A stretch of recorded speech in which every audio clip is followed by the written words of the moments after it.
Wanita bila tertekan itu memang butuh bicara. Kalau kita sedih, takut, dia pasti butuh bicara. Kenapa? Perempuan itu, Bu, kalau dia udah ngomong, baru dipikirin tuh omongannya. Nah, itu perempuan rata-rata. Laki-laki, ya, bila tertekan tidak mau bicara. Ini harus hati-hati ya, Bu. Kalau suami ibu sampai di rumah, kemudian ibu lihat, ya, dia kayaknya sedih banget mukanya, ya, karena 10 menit tadi. Setelah 10 menit masih sedih, kan ibu tanya kan, Abi sedih ya? Iya. Abi capek ya? Iya. Bu, kalau ibu sudah tanya suami yang mukanya tadi sedih setelah 10 menit ya, 10 menit pertama kan itu lazim, setelah 10 menit masih sedih banget, dan ibu tanya, dan dia bilang iya, tolong ibu tidak tanya-tanya lagi. Saya dulu salah. Waktu suami saya datang, saya lihat mukanya kan, ayah capek ya? Iya. Kenapa sih ya? Mbok ya cerita sama aku kan istrimu, ibu dari 5 anak-anakmu. Apa kata suami? Diam. Itu sakit hati banget. Ya, laki-laki tidak mau diajak bicara, Bu. Kenapa? Ada otak laki-laki yang Allah kasih, tidak ada sama perempuan. Apa? Pada saat dia ada masalah, dia harus diam untuk mencari solusi sendiri. Makanya jarang laki-laki kalau ada masalah pergi konseling. Jarang. Kalau perempuan ada masalah pergi konseling, Bu. Kenapa? Supaya ada yang dengerin. Suami gue nggak dengerin, ya udah gue ke dokter Aisyah aja deh. Dengerin. Dan konsultan perempuan harus yang terlatih. Kalau enggak, dia juga pengen ngomong, Bu.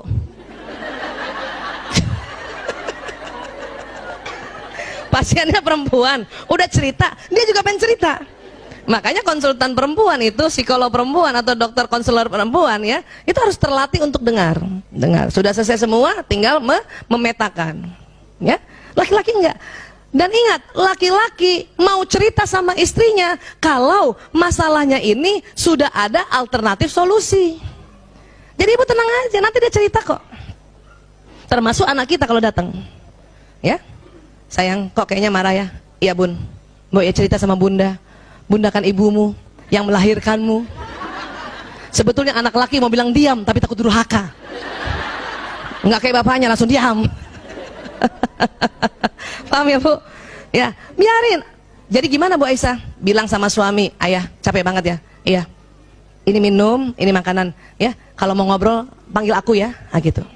Gitu, udah kita jauh-jauh dikit. Biasanya sambil nonton TV tuh. Mukanya gitu. Ya. Anak juga begitu, anak laki-laki.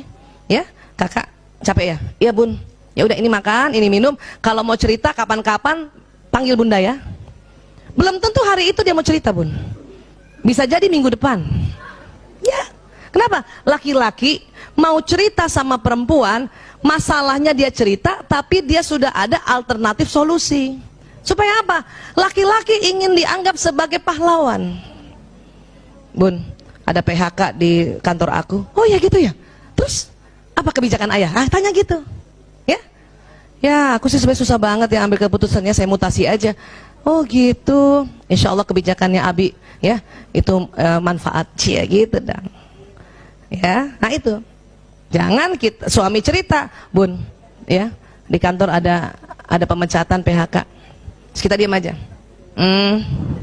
Oh, itu nggak suka laki-laki. Walaupun kalau kita ngomong dia begitu. Tetapi kalau dia yang lagi cerita, kita harus tanggapi dengan berapi-api dan lihatlah dia sebagai seorang pahlawan. Bisa Bu?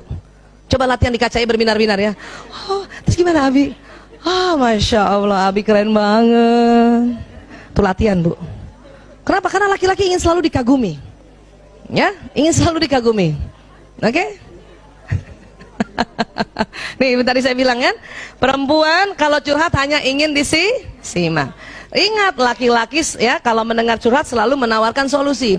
Ibu, pada saat ibu curhat dan suami ngasih solusi, karena ibu yang sudah belajar duluan, langsung bilang, ya Allah, dia mencintaiku sehingga curhatku dia kasih solusi. Walaupun ibu gemes banget kan, bukan mau solusi, ibu cuma mau kamu denger aja gitu. Ayah, aku capek banget setiap hari nganter anak-anak sekolah naik motor. Kata suami apa biasanya? Ya udah naik ojek aja kan gitu kan? Itu solusi bukan? Tapi karena istri bukan mau solusi, waktu disuruh kasih solusi ojek marah. ojek sekarang nggak bisa dipercaya, Abi.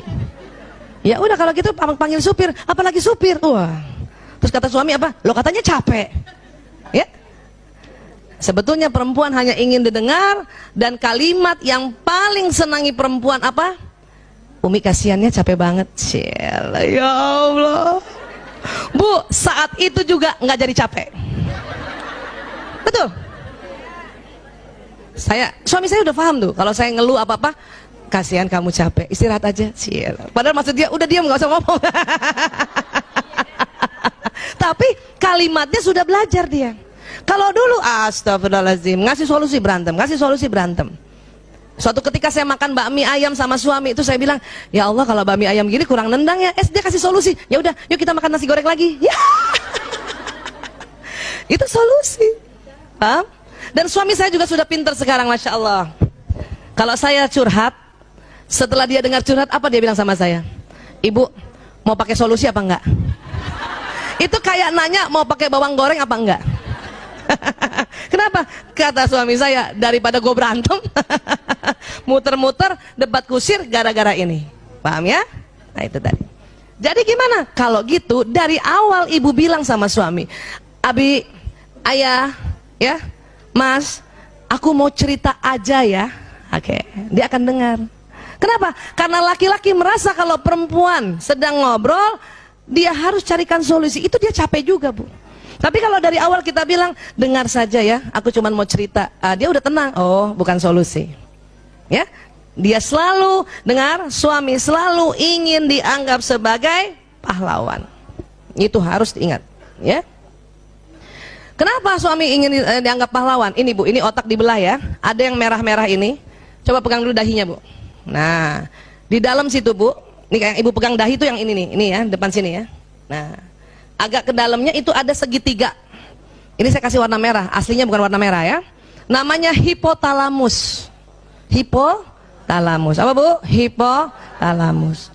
Ternyata Allah ciptakan hipotalamus laki-laki 2,5 kali lebih lebar dari perempuan. Ini.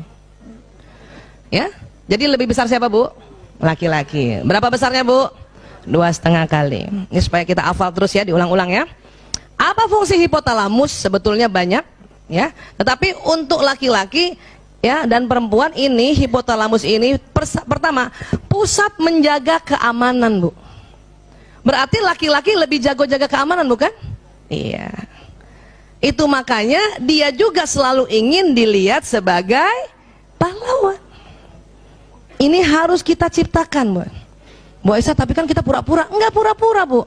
Kita harus create. Kita harus memang buat suasana seperti itu. Bukan pura-pura. Itulah amal ibadah kita sebagai seorang istri. Ya. Banyak suami-suami lagi ngobrol sama temennya, cerita tentang kehebatannya, kita ngomong apa dalam hati? Bohong. Apalagi kalau temennya lihat kan, itu bahaya banget Bu. Ya. Biarin, kalau suami cerita walaupun dia sesungguhnya, ya, dia bukan berbohong. Dia sedang negosiasi. Ya, kalau ada temennya tanya, ya, kamu punya chat nggak? Punya? Walaupun nggak punya tuh, itu negosiasi. Kita juga harusnya mendukung. Ya betul, insya Allah ada punya. Jangan. Oh.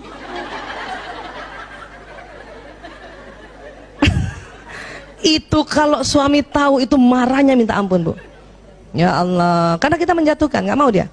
Itu yang bikin setiap hari akhirnya apa? Dia dendam sama kita. Sehingga dia mencari perempuan yang menganggap dia seorang pahlawan.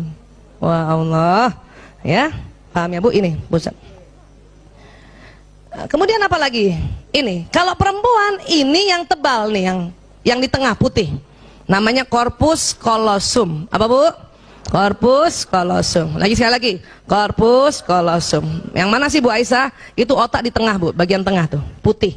Nah, perempuan lebih tebal. Perempuan lebih tebal. Karena lebih tebal 30%, maka perempuan bisa mengerjakan lebih dari satu pekerjaan berbeda dalam satu waktu. Ibu sering gitu kan? Masak, suapin anak, balas WA, kakinya ngepel sambil balas WA. Balas WA, pantatnya tutup lemari gitu. Ya. Ya Bu.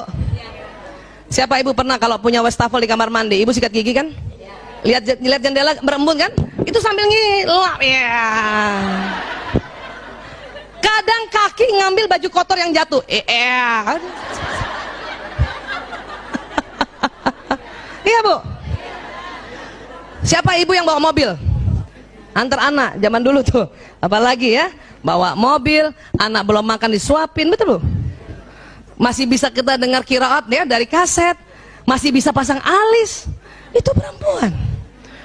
Bahkan ada gurunya teman anak saya perempuan itu, dia naik mobil, dia naik motor dan selalu pakai helm, tapi sambil dia naik motor bisa pasang alis Bu.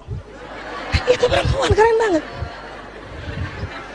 Kok bisa Bu Aisyah? Enggak, dia tahu dari rumahnya ke tempat dia kerja melewati 4 lampu merah. Jadi lampu merah pertama kan, lampu merah ada angkanya kan, jadi kita udah tahu kan, 30, 31 kan gitu. Dia buka helm, pasang sebelah. Kadang baru setengah yang sebelah, udah, ya Allah, udah tutup helmnya dia. Apa? Dia perkirakan lagi lampu merah kedua. Ya, lampu merah kedua ternyata hijau.